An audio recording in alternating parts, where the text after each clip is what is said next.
All right, it's been a while, but we're back for Chapter 7, Section 1 and 7-2. We're going to start with a quick warm-up. 2 to the 5th is where you multiply two fives. So 2 times 2 is 4, times 2 is 8, times 2 is 16, times 2 is 32. Why does that say a 6? All right, this is negative 4 multiplied by itself again.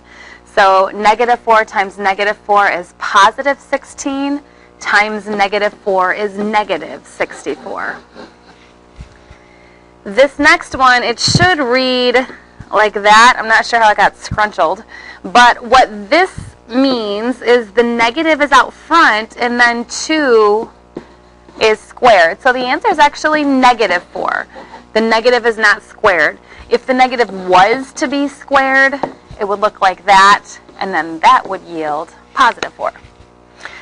0 to the 6 is just 0 times itself 6 times, and 0 times anything is 0. 12 to the 0, anything to the 0 is 1. Another way to think about this is 1 times no 12s. So 1 doesn't change anything. So 1 is your answer. 5 to the negative 3. Now this is a little weird.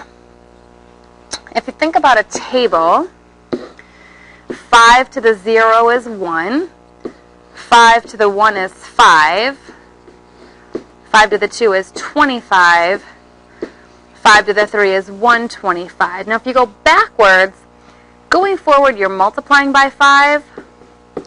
So going backwards, you would divide by 5. So 5 to the negative 1 is 1/5. 5 to the negative 2 is 1/25. So 5 to the negative 3 would be 1 over 125. It's the same thing as 1 over 5 to the positive 3. You can move an exponent to the opposite side of a fraction, and it will become positive. Okay. So we're going to talk about exponents. And if we continue on then, 3 to the 0 is 1. And then we have 1/3. And then 1 over 3 squared, which is 1/9. And then 1 over 3 cubed, which is 1/27. And then 1 over 3 to the 4th, which is 1 over 81. And it is better to put these in fraction form than decimal. The decimal would yield a rounding error.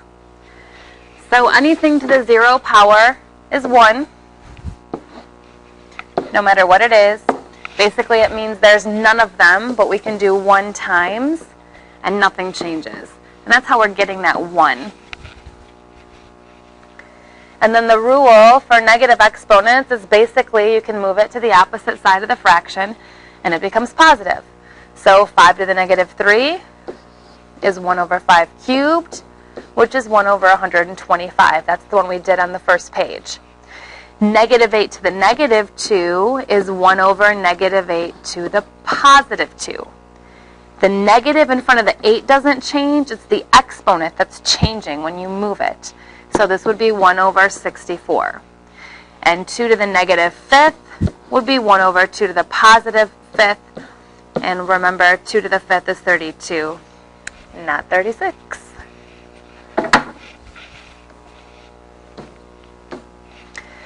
So order of operations, please excuse my dear Aunt Sally, says you do exponents before you multiply. So we would simplify this first. So 5 times 1/9, because that'd be 1 over 3 squared. So this answer would be 5/9. In the next one, the best way to write this is actually to just put the W to the positive 4th in the denominator, and then we don't have negative exponents to deal with. So x to the 0 in this last one is just 1. We don't even really need to worry about that. So we could simplify that to be 6 over y cubed. You could leave the x to the 0 in there. It doesn't do anything. It just makes it 1.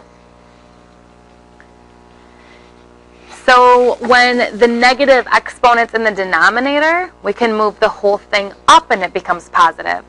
So this is 5 times 2 to the positive 3. 2 to the positive 3 is 8. So this is 5 times 8. So our answer is 40. All right, we're going to get rid of the a to the 0 because anything to the 0 power is 1. We're going to move this up and make it positive. And we're going to move this down and make it positive. So we have a c cubed on top. Then on the bottom we have a b squared and a d to the 6.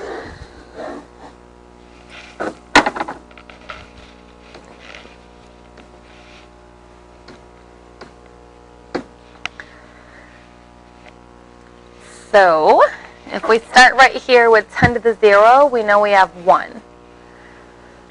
10 to the 1 is 10, and this is actually kind of backwards for my brain. Usually the smallest is over here, but we'll just keep cruising with this. 10 squared is 100. 10 cubed is 1,000. 10 to the 4th is a 1 with 4 zeros, that's 10,000. And 10 to the 5th is a 1 with 5 zeros, that's 100,000. Now, 10 to the negative 1 is 1 over 10, and we can simplify this by writing it as 0.1. And we're going to because we're going to move into scientific notation, which is decimals.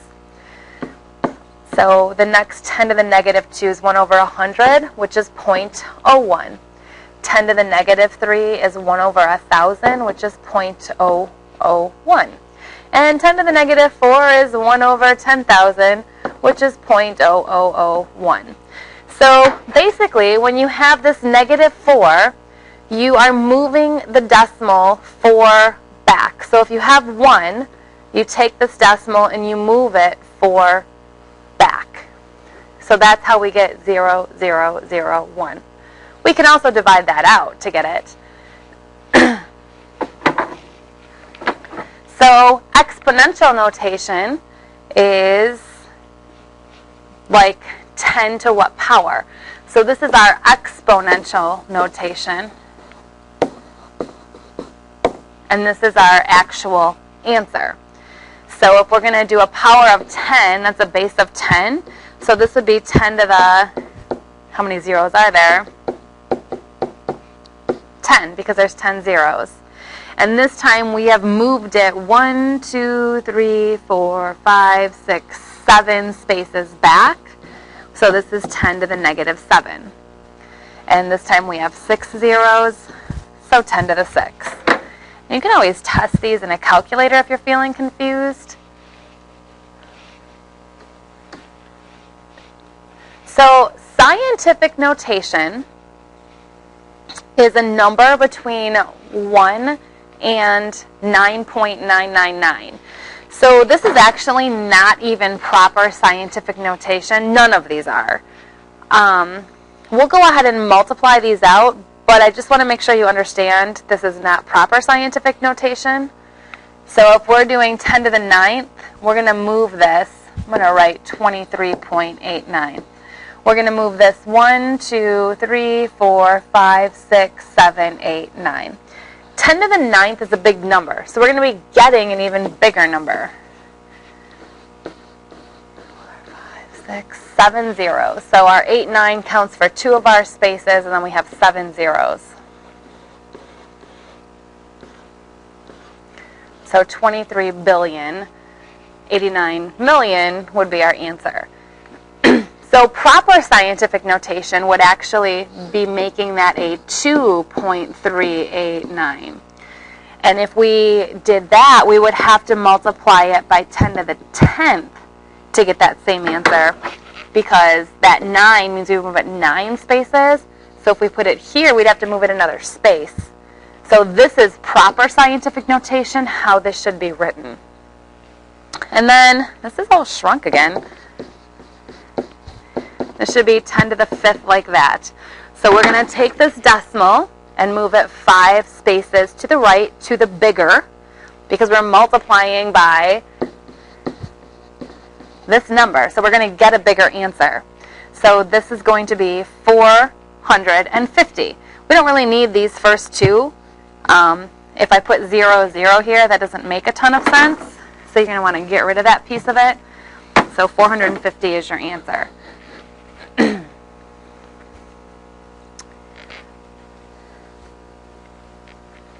And then 10 to the negative 6, we're going to take this decimal and move it 6 back. So your answer would be 12. And if you want to write that in proper scientific notation, it would be 1.2 times 10 to the 1. And if you want to write the one before in proper scientific notation, it would be 4.5 times 10 to the 2.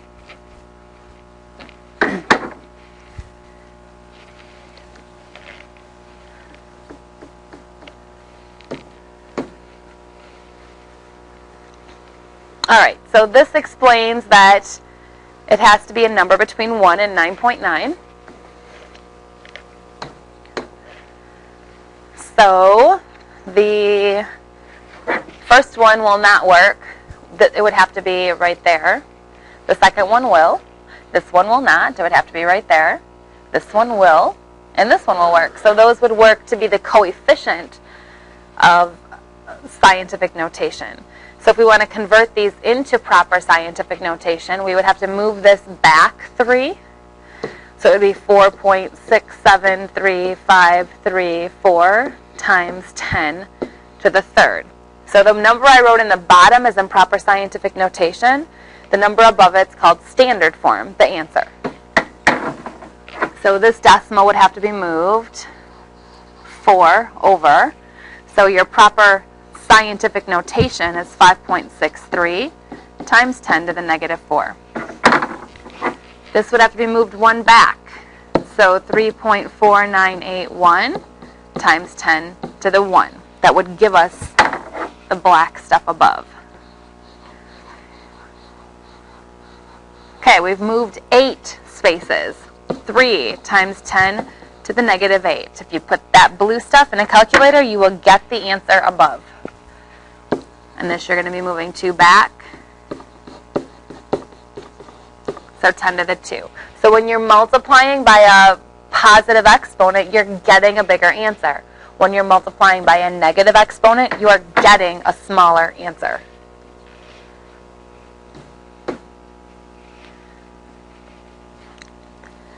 So 10 to the 4th is quite large. That's a 1 with 4 zeros. 10 to the negative 12th is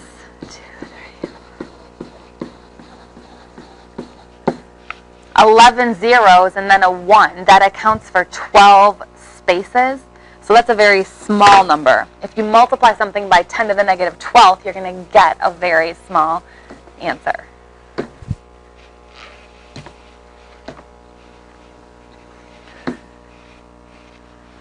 So this first one is going to be a large number.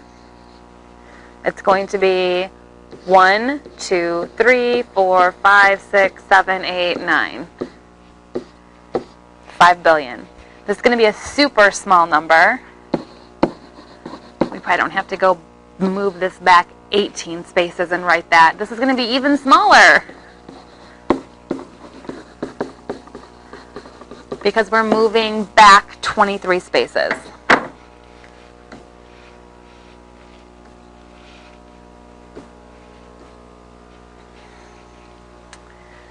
Okay, so if we want this in scientific notation, we would take this decimal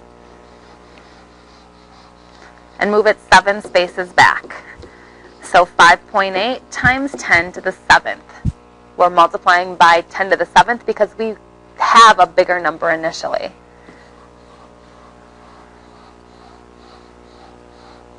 Okay, that's where my scientific notation dot goes. It's 10 spaces. So this first number is a number between 1 and 9.9, and then times 10 to the 10th. These 10 spaces is that 10 right there. So if I'm looking at this now, if this is 10 to the 10, that would be a huge number. So this 10 needs to be negative because that number is a very small number. So it gets a little confusing if you're thinking about moving right or left because it's kind of opposite of if you're solving it or if you're looking at it and converting it. Depending on which way you go, it's tricky. So it makes more sense if you make it make sense. This means it's going to be a small number, so that's why it has to be the negative. This is a big number, so when we are writing the 10 to the power, we're moving it 9 spaces. Now we have our number between 1 and 9.9, and it's going to be a 10 to the positive 9.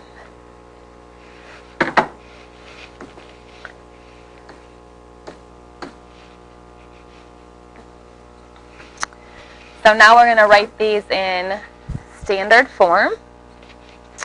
So we're going to move this decimal 4 to the right because we're given scientific notation writing the number out.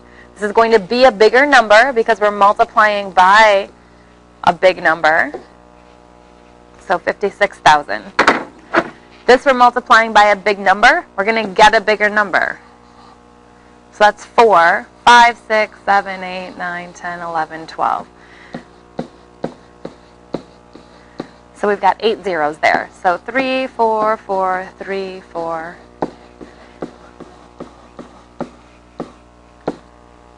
We've got million, billion, 3 trillion. 443 billion, 4 million numbers. All right, 10 to the negative 6 means this is going to get smaller. We're multiplying by a small number. So we're moving backwards. So that's your small number. And that's we're moving back to. So 0.03 would be your answer. So instead of thinking if you move right or left, you want to think, is the number bigger or smaller? And then when you have your scientific notation, all of these are proper scientific notation because that number in the front before the 10 to the power is a number between 1 and 9.9. The minute you have a 10, you can change the 10 power and make it proper scientific notation. All right, hope that makes sense.